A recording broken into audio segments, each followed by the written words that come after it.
আসসালামু আলাইকুম viewers, welcome to my channel. আশা করি আপনারা সবাই ভালো আছেন। আজকে আমি আপনাদের সুবিধার জন্য দুইটি ভিডিও একসঙ্গে শেয়ার করলাম। প্রথম ভিডিওতে আমি দেখিয়েছি কি কি জিনিস ব্লক প্রিন্ট করতে প্রয়োজন হবে এবং দ্বিতীয় ভিডিওতে দেখাবো ব্লক প্রিন্টের টেবিল কিভাবে সাজাতে হবে। আমি যে কেমিক্যালের নাম বলবো সেই কেমিক্যালের নাম হচ্ছে হোয়াইট পেস্ট। হোয়াইট পেস্ট সাদা আঠালো হয়ে থাকে।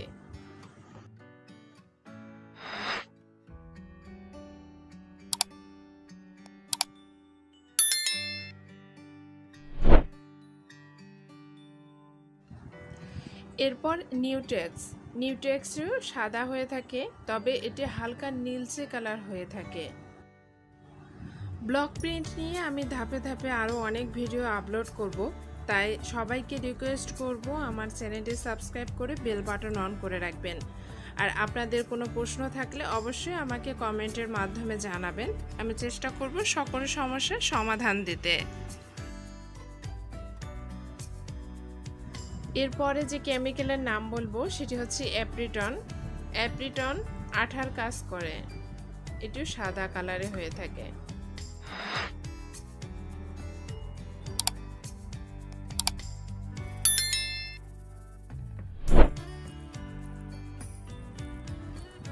এরপর বাইন্ডার দুধের মতো সাদা হয়ে থাকে, এটি লিকুইড হয়ে থাকে।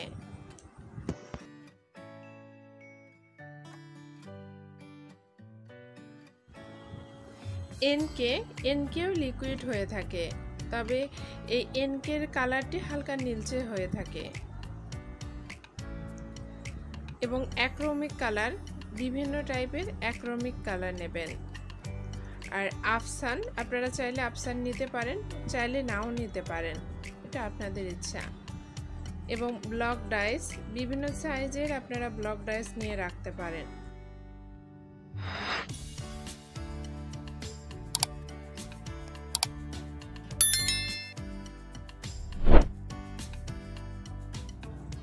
ফোম কিনে রাখবেন।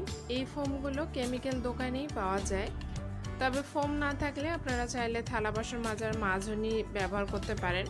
অনেকে আবার কম্বলও ব্যবহার করে থাকে, তবে সবথেকে ভালো হয় ফোম ইউজ করা। ফোম ইউজ করলে কালার সুন্দরভাবে উঠে আসে।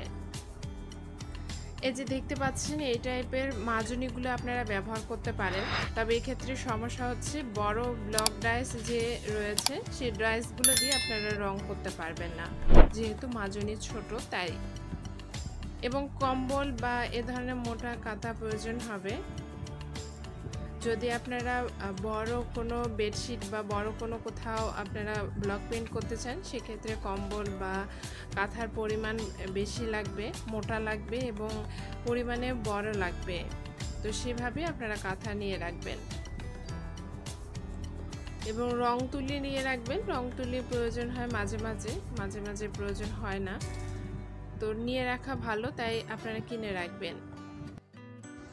ফোম রাখার জন্য আপনারা ট্রে কিনে রাখতে পারেন, তবে ট্রে যদি না কিনতে চান তাহলে এরকম আমার মতো প্লেট ব্যবহার করতে পারেন। আমি স্টিলের প্লেট ব্যবহার করেছি, এটি ধুতে সুবিধা হয় এজন্য। আর যে ফোমগুলো আপনারা কিনবেন, সে ফোম ব্লকের ডাইসের সাইজে আপনারা কেটে কেটে রেখে দেবেন। যখন যে ব্লক দিয়ে কাজ করবেন সেই সাইজের ফোম কেটে রাখবেন, তাহলে পরবর্তীতে আপনাদের জন্য কাজের সুবিধাও হবে। এই তো, এই কয়েকটি জিনিস কিনে রাখলে আপনারা ঘরে বসে ব্লক প্রিন্টের কাজ শুরু করতে পারেন। আজকে আমি আপনাদের সাথে আলোচনা করব কিভাবে আপনারা ব্লক প্রিন্টের টেবিল সেট করবেন। যদি আপনাদের এক্সট্রা কোনো টেবিল না থেকে থাকে তাহলে কিভাবে আপনারা এই ব্লক প্রিন্টের কাজ করবেন সেটিও আজকে আমি আপনাদের সঙ্গে আলোচনা করব। ব্লক প্রিন্টের টেবিল সেট করার জন্য এরকম একটি কম্বল, কাঁথা এবং একটি পুরানো বিছানা চাদর বা যে কোনো চাদর বা শাড়ি, এরকম কিছু কাপড় প্রয়োজন হয়। তো আমি এখানে একটি কম্বল নিয়েছি, একটি কাঁথা নিয়েছি এবং একটি পুরাতন বিছানার চাদর নিয়েছি। এখন আমি এটি সেট করে আপনাদেরকে দেখাচ্ছি। শুরুতেই আমি ডাবল ভাঁজ করে কম্বল বিছিয়ে নিচ্ছি। যদি আপনারা বড় কোনো কাপড়ে ব্লক প্রিন্ট করতে চান, যেমন বিছানার চাদর বা শাড়িতে, সেক্ষেত্রে আপনার জায়গা যেহেতু অনেক বড় প্রয়োজন হবে, আপনারা চেষ্টা করবেন 2টি কম্বল ব্যবহার করতে। তো আমি এখানে একটি কম্বল ডাবল ভাঁজ করে নিচ্ছি। এই কম্বলের উপরে আমি কাঁথা বিছিয়ে নেব এবং কাঁথাটিও আমি ডাবল ভাঁজ করেই নেব এবং কাঁথা বিছানোর পর এর উপরে আমি একটি বিছানার চাদর দেব। এটি পুরাতন বিছানার চাদর। এটি এজন্য দেব যে যাতে আমার কাঁথা বা কম্বলের মধ্যে কোনো কালার না ভরে।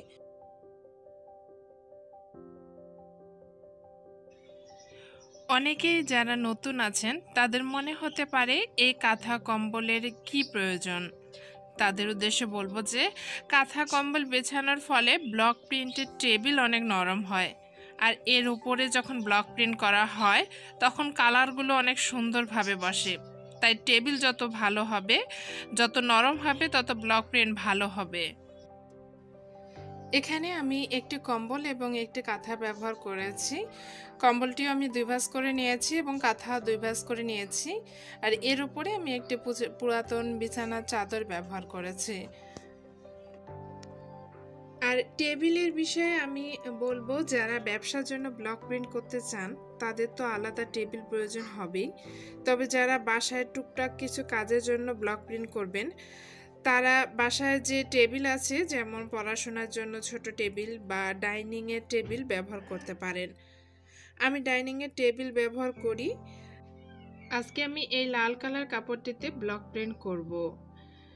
আর যাদের এই ধরনের কোনো টেবিল বা কোনো কিছু নেই, তারা এরকম ফ্লোরে ব্লক প্রিন্ট করতে পারেন। কাঁথা কম্বল বিছিয়ে এরকম মাটিতে বা ফ্লোরে আপনারা এই যে দেখতে পাচ্ছেন, এরকম জায়গা তো সবার বাসায় থাকে, অথবা মাটিতে আপনারা কাঁথা কম্বল বিছিয়েও ব্লক প্রিন্ট করতে পারেন, কোনো সমস্যা নেই। আপনাদের যেভাবে সুবিধা হয় সেভাবেই আপনারা ব্লক প্রিন্ট করতে পারবেন। তবে এটি অবশ্যই টেবিলটি বা যেখানে আপনারা ব্লক প্রিন্ট করবেন সে জায়গাটি যেন নরম হয়। আমার ভিডিওটি যদি আপনাদের ভালো লেগে থাকে এবং ব্লক প্রিন্ট রিলেটেড আরও যদি ভিডিও আপনারা পেতে চান, আমার চ্যানেলটি সাবস্ক্রাইব করে বেল বাটন অন করে রাখবেন। ভালো থাকবেন। আসসালামু আলাইকুম।